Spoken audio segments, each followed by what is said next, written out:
All right. Hello, everybody. How often do you keep track of your feelings? Using Agile and Scrum methodologies, we have developed an MVC application to help give you a better understanding of yourself.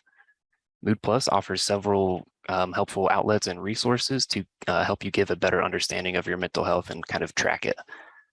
So to dive right into our presentation, I'd like to pass it off over to Miguel, who's going to kind of show you the first steps when you see our app for the first time. Hello, everybody. Welcome to Mood Plus. Initially, as a team, we wanted our user to have not only an account, but the ability to store and save moods and feelings.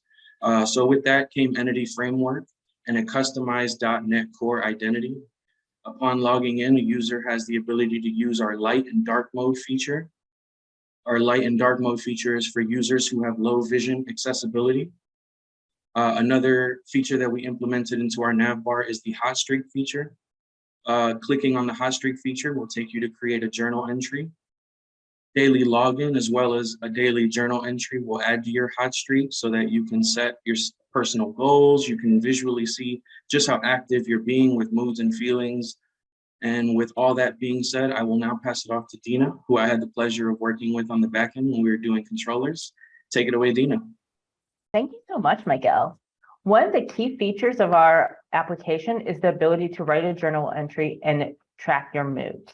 We want the user to be able to select the mood that they are feeling, and now they have the word, but the emoji associated with it, so they can relate it better. Once they select it, they can rank it up 1 through 5 and write down any thoughts that they have. After they write the thoughts, they hit submit, and it takes them back to all of their entries.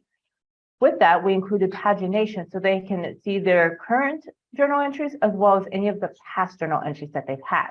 We've also included an update and a delete function for those that are only accessible for the entry and not for the mood that you're feeling at the time, because we want to have that mood stay on the graph. To talk about the graph, I'm going to pass it on to Michael, who I had a pleasure of collaborating with. Thank you, Dina. We created 9 graphs using Canvas.js to allow the user to visualize their moods over the past 90 days. We created the main graph to allow the user to visualize all 8 together.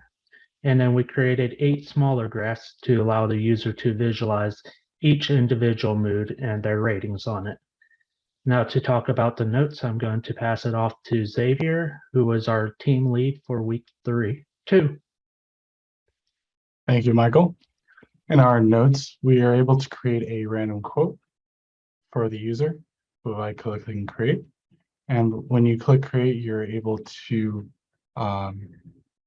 send that quote to a random user through our ZenQuote API system. And with that, we're able to do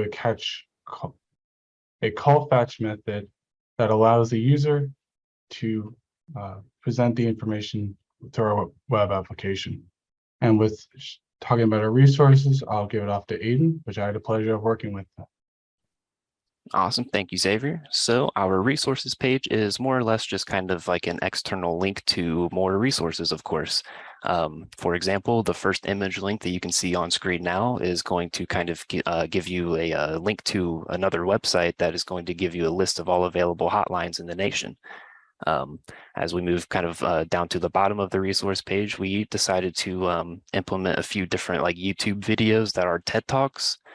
We thought these TED Talks specifically were very interesting and maybe even helpful to a lot of people who maybe don't want to like talk to somebody immediately, or maybe they have a question and they just have some extra time they want to spend watching videos.